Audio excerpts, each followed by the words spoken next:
A hitman who can't kill anybody? How will that story end? Let's find out in an exciting first look at Sakamoto Days, the anime streaming on Netflix.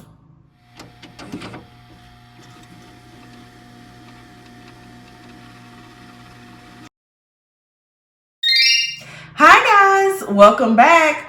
Guess what? Today we are going to be taking an exciting first look at Sakamoto Days, an anime streaming on Netflix. And if you haven't noticed, we have rebranded. We are now Next Episode Please. And I actually am excited about this because I think it's going to fit better with me doing in-depth analysis on animes versus just real quick ratings. So stay tuned and see if Sakamoto Days is an anime you should check out or if you can skip it. A hitman's job is never done, and we know there is no such thing as retirement. But Taro Sakamoto is out to prove that you really can change. And just because you were the #1 hitman does not mean that you can't have a family and a business and live a regular everyday life. But how successful is he at trying to live this regular life? If you're watching this right now, I want you to leave a comment just randomly if you think this anime will have a happy ending or not. If you read the manga, no spoilers, please. Sakamoto Days is based on an anime written by Yuto Suzuki, and the serialization is in the Weekly Shonen Jump since November 2020. The anime premiered in January of 2025, and a new episode is released weekly on Netflix. There's currently 4 episodes available, and it's being produced by TMS Entertainment. Sakamoto Days is a comedy, but it's also an action. I just feel like it's more on the comedy side than action side. The setting is a quiet town in Japan. We don't get very specific location information, but that's all we have. The plot of the story is Taro Sakamoto was once the #1 hitman in the crime world. However, he falls madly in love at first sight, starts a family, and decides to give up his criminal ways. One of the rules his wife gives him is that there is no more killing. So he decides to live a quiet life. They have a family convenience store, but his past, unfortunately, is coming to collect. So in addition to people from his past wanting to kill him because 1, he walked away from the crime life, and 2, they really don't know, what the status of his retirement really is. Now he has to protect his family, but he has to do it without killing anyone. Is that possible? Sakamoto used to be the #1 hitman, and he's shown in the opening scene absolutely kicking butt. He is getting rid of any enemy that comes towards him, and it's almost like superhuman, some of the things that he does. So he was definitely not a man to be played with. He was heavily feared. However, in the current present day, he's shown as a fat, quiet man who runs a store, has a wife, has a daughter, and he's really let go of his crime life. One of the rules in his family is that there's no killing. So when we start seeing the people come in trying to kill Sakamoto, he's defending himself without killing anyone. Despite being in retirement, he's still very sharp, and he defeats everyone who has tried to harm him or his family thus far. He's a quiet man. He doesn't talk much, and he's definitely taken on a mentorship family man role because we see that he takes in one of the assassins who was sent to kill him, Shin, and he also takes in the daughter of a crime family boss, Lu.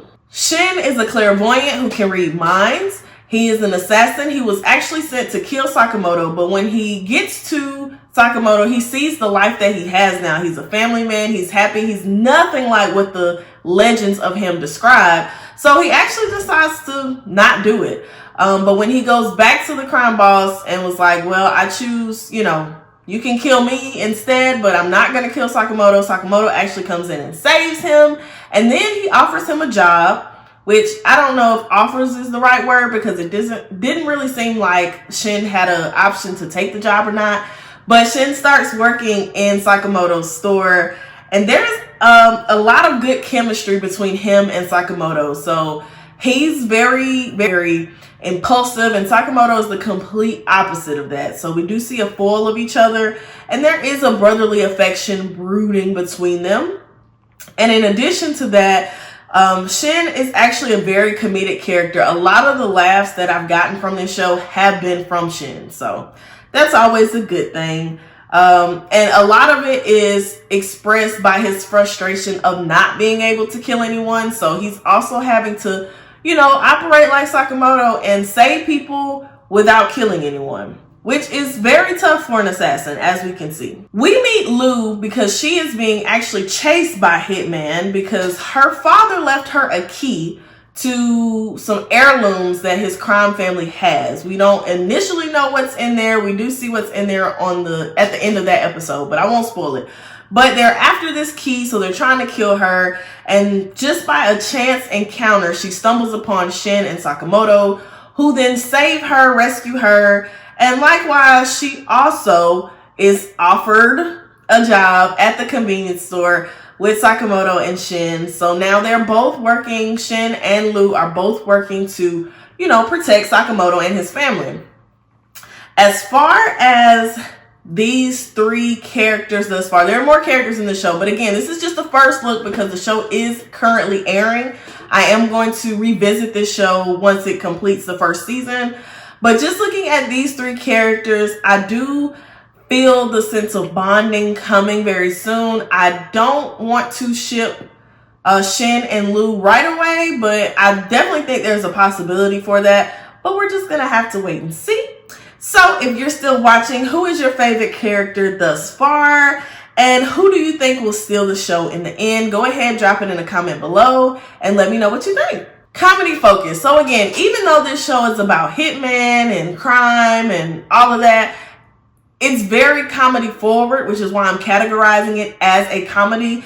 And there are a lot of comedic moments. And again, something that I stressed before is that sometimes culturally, comedy doesn't always translate. So the ability for me to have laugh out loud moments is very important. And there's a lot of them in this show. The show does remind me of The Way of the House Husband. But it's just more action. So in that show, he was successfully kind of retired. In this one, that's not the case. But as far as the drawing style, as far as the comedy, it's very, very similar. The comedy and action pairs well, which is good. It's not like it's so funny that there's no action or there's so much action that it's not funny. So it's a good blend. And the animation style works well for it being a comedy. And again, I mentioned before that I don't really comment on animation style unless it's like, an anomaly. But when it comes to comedy, animation style is a big part of that because it can make or break comedy, in my opinion. So that's how I feel about it being a comedy. So for the themes, right now I just have two major ones. One is second chances. That's because Sakamoto's wife knew what he did when they met. And she was still willing to start a family with him, fall in love with him, and, really make a life with him under the pretense that he doesn't kill anybody else. So she essentially gave him a second chance to live a normal life. So that begs the question of, don't we all deserve second chances? Is there anything that we can do that maybe we don't deserve a second chance for? Just something to think about. And the second one is karma. So this is a major one because despite Sakamoto now leading a genuinely good life, he has a wife, he has a daughter, he owns a store, he's employing young people, his demons are still coming back to haunt him. So will life find a way to make us pay for our sins, even when we get on the straight and narrow? The Sakamoto Days manga has over 7 million copies in circulation as of December 2024. And most of the reviews of the series is positive, which I agree with because so far I really do like the show. And getting into the rating section, so I'm not going to do a rating just yet because the show is new. But if you are watching and you have started watching the show, I want you to comment below what your rating of the show is right now. And then when I do, when I revisit this after season 1, I will rate it then. But I'm still going to talk about things that I like and don't like. As always, starting with our dislikes first. While I understand why now Sakamoto doesn't talk as much, he's shown to be very quiet, I don't like it. It doesn't give me enough depth into him present day. Doesn't really allow me to get to know him for who he is right now. I know him because of where he's been and where he's at in the change, but I would like more dialogue from him. Some of the moves they do when fighting is a little far-fetched. Like I said, the opening scene, we see Sakamoto do some near superhuman stuff, superhero, fantastical stuff.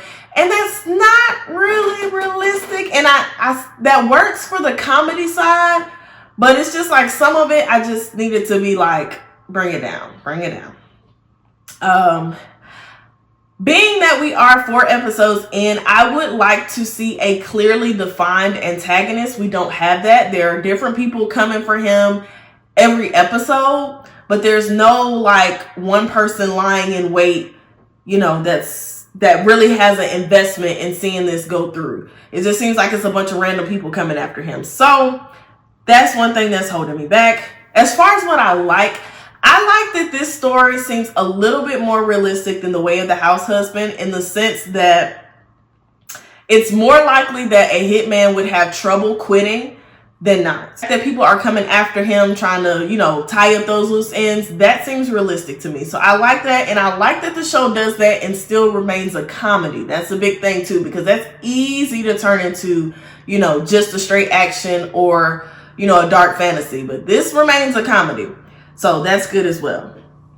All of the characters thus far are meshing well together. I like all of the personalities. I like all of the foils between them. I like seeing who gives more, who gives less.